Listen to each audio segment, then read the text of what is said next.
Anak laki-laki ini hidup di zaman ada naga. Dia sangat tidak sabar untuk bisa berubah menjadi naga. Tapi suatu hari, dia menemukan satu peti, dan di dalamnya ada mainan yang tidak pernah ditemuinya. Hingga di umur dia bisa berubah. Anak laki-laki ini berubah. Dia tidak ingin lagi menjadi naga. Ayahnya tidak berkata apa-apa, karena berubah menjadi naga bukanlah paksaan. Hingga suatu hari, ia melihat ayahnya dibunuh dengan mata kepalanya sendiri. Dia sangat marah dan penuh rasa dendam. Dengan satu lompatan, dia berubah menjadi naga. Semua ingatan para naga pun masuk ke dalam ingatannya. Ternyata kelompok naga hanya ada yang jantan, tidak ada yang betina. Kemakmuran dan keturunan hanya bisa mengandalkan gadis manusia yang ditangkap. Melakukan pembakaran, anak naga baru bisa terlahir. Mengetahui kelompok naga yang begitu kejam, ayah membakar mati ibu. Ia baru bisa terlahir. Agar naga tidak mengontrol tubuhnya, ia bersembunyi di dalam tebing. Di sini tempatnya sangat sempit. Hanya manusia yang bisa masuk ke dalam. Kalau berubah menjadi naga tidak akan bisa keluar. Ini juga menjadi tempatnya untuk menghalangi naga. Tiap kali berubah menjadi naga, dia akan berlari ke sini. 10 tahun pun berlalu. Dia dan naga terus bertentangan. Dan kehidupan yang tenang selama belasan tahun. Manusia dari awal sudah membuat naga hanyalah legenda. Hingga hari ini, di pernikahan manusia, menghancurkan ketenangan kehidupan. Di masa ini, hari ini seorang pangeran menikahi puteri paling kecil. Semua penduduk menyelamati mereka, mengikuti tradisi yang kejam. Juga menjadi tradisi pernikahan mereka. Putri juga bersedia menikah dengan pangeran. Tapi si pangeran menikahinya hanya demi kepentingan keluarga. Semua orang menyanyikan lagu selamat. Lagu ini adalah pengorbanan untuk gadis. Lagu yang dinyanyikan saat naga dipanggil. Saat itu, angin besar menerpa mereka. Seekor naga besar terbang dan mendarat. Kemudian menangkap putri, dan mengeluarkan suaranya. Semua orang baru tahu, meski naga yang awalnya sudah mati, tapi akan datang lagi naga yang lain. Di saat putri siuman, dia berada di dalam lubang gunung. Dan di sana juga ada seorang pria. Dia membawa obat untuk menyembuhkan luka putri. Setelah beberapa saat, keduanya menjadi teman. Putri pun memberinya nama Arman. Tapi di saat itu, terjadi suatu hal tak terduga. Naga pergi. Arman juga sudah tidak ada suara. Putri ditangkap oleh naga ke dalam goa. Demi kabur keluar, dia memotong rambut panjangnya, dan menjadikannya tali, kemudian mengikatnya ke batu. Sekuat tenaga melemparnya ke atas. Dan berhasil.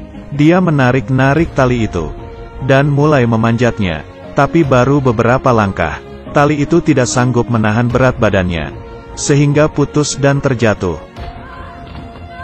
Putri menangis dengan keras, mengambil batu dan melemparnya ke dinding.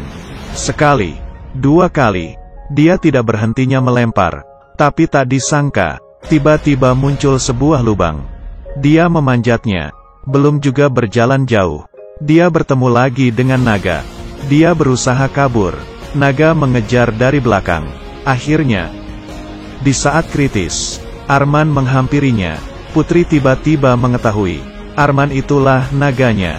Putri yang ketakutan pun jatuh ke bawah tebing. Demi menolong putri, Arman juga melompat ke bawah. Tiba-tiba badannya memancarkan cahaya merah, dan berubah menjadi naga. Putri jatuh ke atas badannya dengan selamat, dan tubuh Arman terluka. Putri mengambil batu, ingin membunuhnya, tapi dia juga tidak tega. Pada akhirnya menolongnya, perlahan-lahan membawanya ke lubang gunung. Arman yang baru diselamatkan, tiba-tiba siuman. Dan tatapannya berubah lagi menjadi naga. Karena luka yang parah, dia teringat lagi dengan kejadian dulu. Putri mulai merawatinya. Di hari hujan, ia menggunakan kain untuk menghalangi hujan. Melihat Arman yang mimpi buruk, dia menyanyikan lagu. Keesokannya, Putri terbangun, dan Arman sudah sembuh. Di dalam goa menyalakan api, dan sudah mempersiapkan buah naga untuk Putri. Saat itu Putri pun memakan buah naga yang diberikan. Arman memberitahu Putri, dirinya bukan sengaja ingin menangkapnya, tapi karena lagu yang mereka nyanyikan. dirinya tidak bisa mengontrol untuk berubah menjadi naga. Sehingga baru menangkapnya kemari. Arman sekarang juga tidak bisa untuk mengantarnya pulang. Karena hanya dengan menyentuh putri, naga di dalam tubuhnya akan terbangun. Kemudian, mereka berdua melewati kehidupan bersama. Mereka memungut beberapa kotak dari laut. Di dalam ada pakaian dan perabotan rumah. Juga ada selimut. Mereka pun membuat goa itu menjadi seperti rumah. Mereka bersama-sama main di tepi pantai. Hubungan mereka berdua sudah terjalin cukup lama, dan membuat keduanya memiliki rasa. Tapi hari-hari yang begitu indah, Arman mulai tidak bisa mengontrol naga di dalam tubuhnya. Ia takut dirinya akan berubah menjadi naga, dan melukai putri, sehingga sengaja mengatakan hal-hal yang jahat. Keesokannya, putri yang terluka hatinya, pergi meninggalkan tempat tersebut sendirian. Di perjalanan bertemu dengan Irgan, yang seharusnya menikah dengannya. Putri mengatakan ke mereka, naga sudah mati. Dia kembali ke kerajaan, dan raja melanjutkan pernikahannya. Sedangkan di sisi lain, Arman yang kehilangan sang putri, hidupnya juga tidak berwarna lagi. Dia sangat membenci dirinya yang berubah menjadi naga. Dia ingin mengakhiri hidupnya, dan berjalan ke tepi tebing dan melompat. Putri memakai ulang baju pernikahannya, dan sekali lagi baring di atas kapal. Kali ini tidak ada orang yang menyanyikan lagu. Semua orang berpikir pernikahan berjalan dengan lancar. Tapi putri sama sekali tidak bahagia. Dia mengetahui yang dia cintai. Putri tiba-tiba duduk. Dia tidak bisa membohongi dirinya sendiri. Dia sudah jatuh cinta dengan naga. Di depan Irgan, putri menurunkan mahkota di kepalanya. Mira, что ты делаешь? Я тебя не люблю. Что? Я не люблю тебя. Я люблю дракона. Semua orang pun emosi. Irgan yang marah karena pernikahan gagal itu langsung menarik tali. Tapi putri langsung melepas tali yang ada di kapal.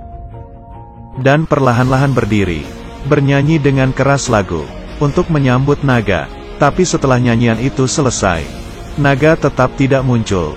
Saat itu putri sangat sedih. Dia mengira Arman tidak mencintainya. Tapi di saat itu, naga terbang dan mendarat. Dia datang.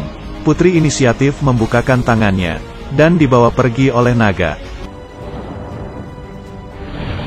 Так вот, что решило твое сердце.